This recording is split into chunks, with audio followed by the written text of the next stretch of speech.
Did you know you could use your little tiny pocket camera to trigger off-camera flash strobes? You're gonna go wow today.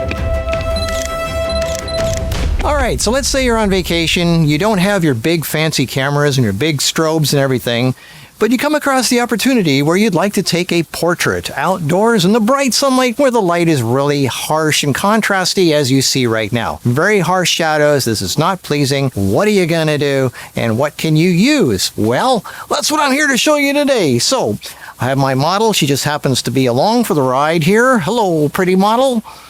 So the first thing we do you speak? Quit clowning, just do it. You're melting. All right, so the first thing to do is to get her in the shade. Step 2 feet to the left, please. More. Get in the shade there. She is in the shade now. So that's the first thing to do. Am I in the shot? Yeah, you're going to be in the shot. So that's the background we want. Now, the first thing we could have done is have her simply turn her back to the sun. So her back's to the sun and her face is in shade. She has a nice hair light, but the background's ugly. So we have to turn her around and get her in shade somehow. So the first thing we should do is put some light on her face, and obviously the easiest way to do that is with a reflector. The only thing is you're blinding her with this. To be more easy on the model, a better way to do it is to use a diffuser. And now we have... Nice. This is much easier. It's a lot easier on you, huh? You still have shadows, but it's soft. The only thing is, how are you going to hold it up here? You have to have somebody holding it, or you have to have a light stand, and then you got to deal with the wind and all that. So forget that one. So what's your suggestion? So here's the best one to go with. Almost all pocket cameras have a little tiny flash on top, pitiful little tiny flash, and that's all you can do for flash photography. Well, we're going to use that little tiny flash to trigger a bigger flash, like a speedlight or an 8200 or even some big 600 professional strobes. Like, who's going to take that on a trip? But yeah, you can use things like this triggered by this. It's called optical slave flashing. And the bigger flash has what's called an optical sensor. It's the red plastic part on there. It's an optical sensor. It senses when there's a flash and then triggers this to flash. So this little tiny flash can tell Big Brother to flash almost instantaneously at the same time. The only trick is you have to make sure this red plastic part is facing the camera flash. Otherwise, if it's facing the other way, it won't work. And it really doesn't work in bright sunlight. You need to be we're in shade right now, and the background is sunlit, so it helps to make sure that the optical sensor is in shade somehow. Just for the fun of it, let's trigger a big 8600 professional strobe with a little tiny pocket camera has a tiny little flash on top. Now the optical sensor is on the top back of this thing, and since the camera is going to be down below, this is going to be higher up, this is not going to see the flash. So the thing to do is to tilt this thing so it's down. So now the sensor's on the bottom, and it can see the flash from the camera. All right, so I'm going to use my little tiny RX100 Mark 7 with a tiny little flip flash on here to trigger a big AD600. You got to make sure it's on slave mode. You can play with S1 and S2, Slave 1 and Slave 2. One works better than the other sometimes with each camera. In this case, Slave 1 doesn't do much with this, but Slave 2 does. It seems to trigger it quite well. So put the camera on manual so you can darken the sky, do whatever you want with the camera, and then here we go.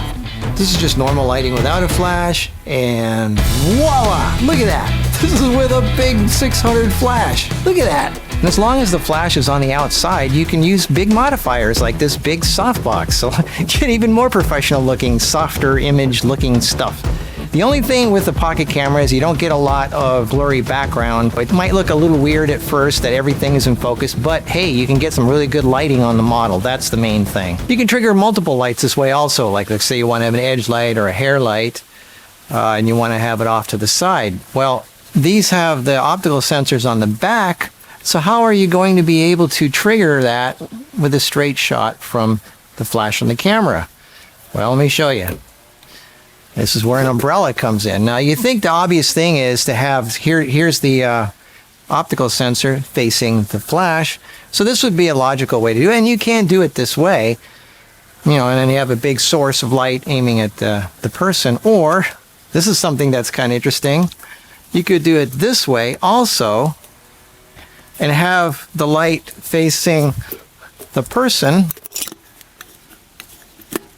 And the optical sensor is aiming at the umbrella, so the umbrella picks up the flash and directs it at the optical sensor. So you could actually have it backwards also. That's kind of cool. So here I'm using a second 600 with the silver reflector. And it looks pretty darn good. So you get the main softbox on the right and the edge light on the left. And this is with a little pocket camera. No hotshoe. So you can use off-camera flashes and modifiers with little tiny pocket cameras. And if you use the telephoto, you can actually get a little bit of a blurry background and some of that telephoto compression, which is great for portraits. Look how beautiful and silky smooth this lighting is. It's so soft. This is so much better than a look you get from the built-in flash. Now, obviously, yeah, you can rig a piece of tin foil to back here to reflect back onto the sensor, or a hand mirror or something like that. There's a lot of ways to do it. So I could do different variations of it, but you get the idea. You can use professional lighting with a tiny pocket camera. You just won't get a blurry background. The Godox //point 600 is really easy to get into slave mode. Turn off high-speed sync, go and click on menu, click slave, go down to S1 or S2. I pick S2, that's better for me right now. Menu, and you're out, you're ready to go. It's that simple. The 8200 is a little trickier. First you have to get out of wireless mode, which is that lollipop with the rays coming out of it. So you click on mode until that goes away, and then you click on H with the little lightning bolt here to get rid of the high-speed sync, and then you click on this red button up here. You hold that down for a little while until you get into the various modes. There's F mode 1, 2, 3, 4, 5, 6. Anyway, you go to F2, click on the center button, so you have some choices, and then you have a choice between off, S1, and S2. Find which one works best for you. Each camera is a little different. So you click that, and then you click mode to get out of it, and you're ready to go. Now you set your exposure of your flash, how bright your flash is, manually. Make sure both your flash and your camera are in manual mode. So the brightness of the light is set manually on the light, and the exposure is set manually on your camera. So now you have full control of how much light comes out of your flash and the exposure on your camera, so you can adjust how dark your background goes. So you can see S2 here. This means that you're in slave mode 2, and there's no wireless over here. You're ready to go now. And obviously make sure that the red optical sensor is aiming at the camera. Sometimes you have to turn it upside down so it's facing right at the flash. I know most people don't have an 8600 with them when they're carrying a pocket camera, but I just wanted to make a point. You can do that with smaller flashes too. Anyway, so you can trigger a big flash with a little tiny pocket camera. Most people aren't going to have, I mean, you can do it with a speed light or something like that, have it off to the side.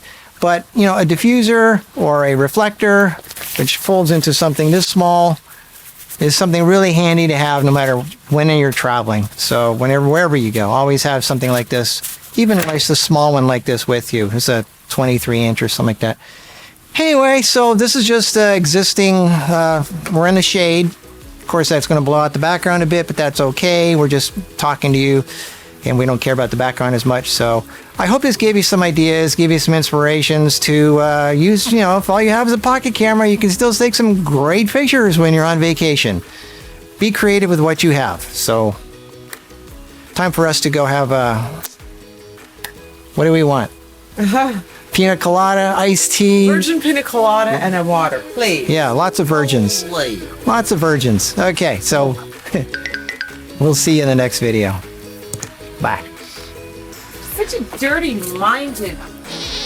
Now I have lipstick on my face. Go, get out of here. I love you. He beats me.